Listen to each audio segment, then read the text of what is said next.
An international flight on its way to the Boston airport experiences a slight disturbance when it is hit by an electrical storm. The passengers are asked to take caution, but one of them starts to lose it and injects himself with insulin to calm his nerves. However, it doesn't help and he starts to experience some strange side effects. As he goes to the washroom, the staff tries to stop him, but they are shocked to see that his body has started to dissolve. Unfortunately, his disease seems to be airborne, so it doesn't take long before everyone on the flight gets sick. As a result of this, the plane loses control and crashes next to the airport. Meanwhile, officers Olivia Dunham and John Scott of the FBI spend some romantic time with each other and talk about how they shouldn't be doing this as they work together. John tells Olivia he loves her, but then she is called to investigate the plane crash at the airport. She gets dressed and leaves, after which John also gets a call to visit the same location. The lovers make sure to reach the airport separately to avoid suspicion, and then they meet their colleague Charlie Francis, who briefs them on everything they know so far about the accident.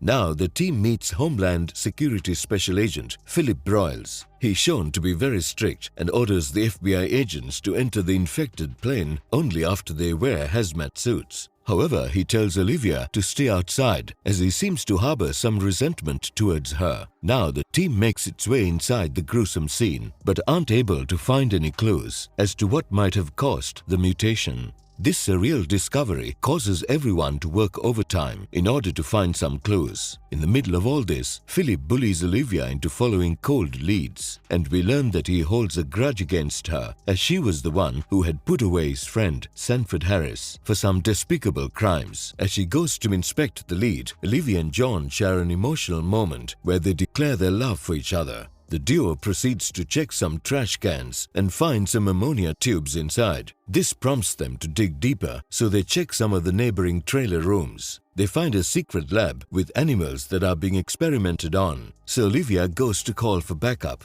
Meanwhile, John bumps into a suspicious man who runs away upon seeing him, and this leads to a lengthy chase scene. Olivia is alerted and she joins in, but suddenly the man triggers a detonator that causes an explosion, injuring both agents in the process. Olivia is shown to have survived the attack, but she learns that John has been exposed to the same chemical that had killed the passengers of the Boston flight. He's experiencing extremely strange symptoms as his body has become semi-transparent, and this makes Olivia more determined than ever to find the culprit. She conducts some extensive research and manages to trace her findings to a mad scientist named Walter Bishop. Olivia immediately meets Philip and tells him about Walter, but she is met with disdain as he still resents her for her past actions. They argue over Harris for a bit, and then Philip points out that in order to meet Walter, they need to be accompanied by his family. Olivia identifies that Walter has a son named Peter, so Philip allows her to use him to get to the scientist. Now we meet Peter, who is shown to be an eccentric man as he cracks a deal with some wealthy rulers in Iraq. Olivia meets him here and asks for his help, but he refuses to tag along as he doesn't really care for his father. The nice way doesn't work, so Olivia pulls out some of his dirty secrets and threatens him to come along. Peter reluctantly agrees and then talks about his estranged relationship once they get on the flight.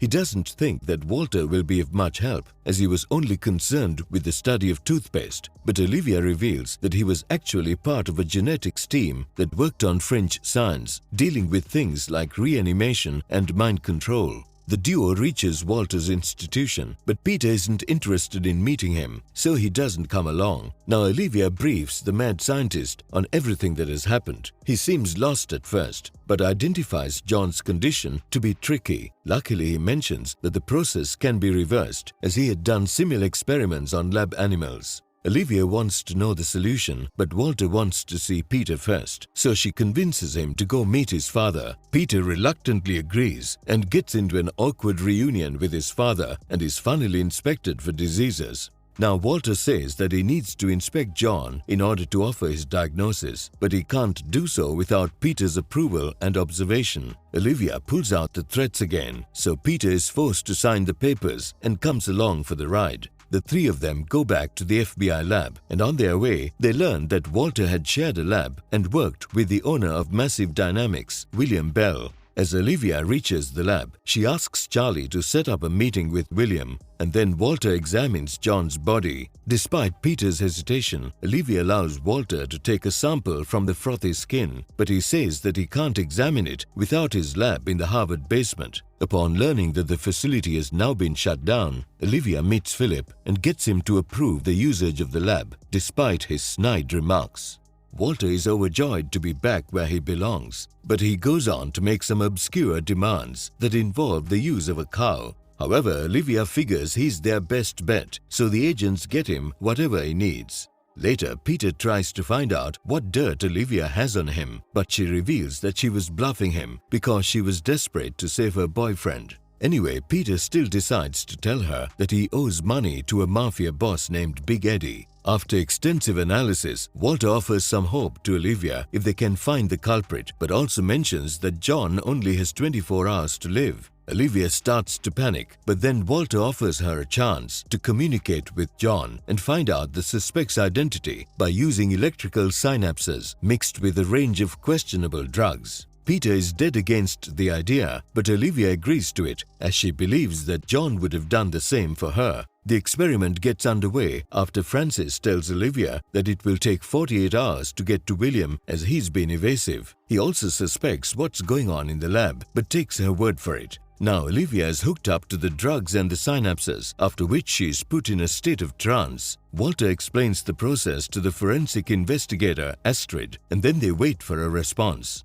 After some time, they notice a slight surge as Olivia finds herself in some of her memories. Then she meets John and embraces him with relief. Upon asking him about the suspect, John doesn't seem to remember the incident, so Olivia pushes him to recall the man, and she's able to see his face after a tense sequence. Olivia is pulled out of the chamber, and then she identifies the culprit as Richard Steig, who is revealed to be the twin of one of the passengers aboard the Boston flight. After some investigation, the team learns that Richard was an employee at Massive Dynamics. So Olivia goes to meet the executive director, Nina Sharp, to ask for their files on Richard. Nina takes offense to her tone and talks about how the company saved her from cancer, thus resulting in her robotic arm. She does end up giving the file, but warns Olivia to stay away from the company. Later, Olivia locates Richard and gathers her men around his lab to look for him. Meanwhile, Walter tries to connect with Peter, but he spots Richard escaping and chases after him. The others join in and a hectic encounter follows. Luckily, Olivia and Peter manage to nab the villain and take him in for interrogation. Richard resists Olivia's methods, but then Peter gets into the room and aggressively threatens him. Olivia is about to stop him, but Peter manages to get the cure out of Richard by then. Now that Walter has what he needs, he gets to work by gathering the necessary materials.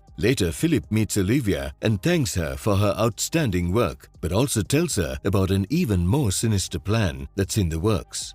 He reveals several other odd instances that were just like the Boston accident and asks Olivia to join his team, but she refuses as she is happy with her life the way it is. John finally comes back to his senses and Olivia is overjoyed by this. He's going to take some time to regrow all his skin cells, so she decides to talk to Richard for more information. He reveals he was threatened by someone from her office and had recorded the conversation for proof. He tells Olivia where he buried the tape and she goes to check it out. It turns out that Richard was telling the truth, so she plays the recording. However, Olivia is shocked to learn that the man threatening Richard was none other than John himself. Meanwhile, John gets out of his ward and kills Richard before making his escape. Olivia alerts Francis to this and he puts the place on lockdown, but it's too late. Now Olivia chases after John in an intense scene and eventually catches up to him. John attacks her, but she manages to hold her ground and he ends up fatally wounded after he gets into an accident.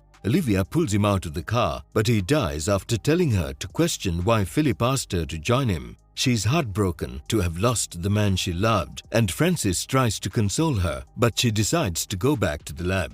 Now Olivia meets Peter and says that she needs him and Walter to stay here for now. After some initial hesitation, Peter decides to help her out with her mission.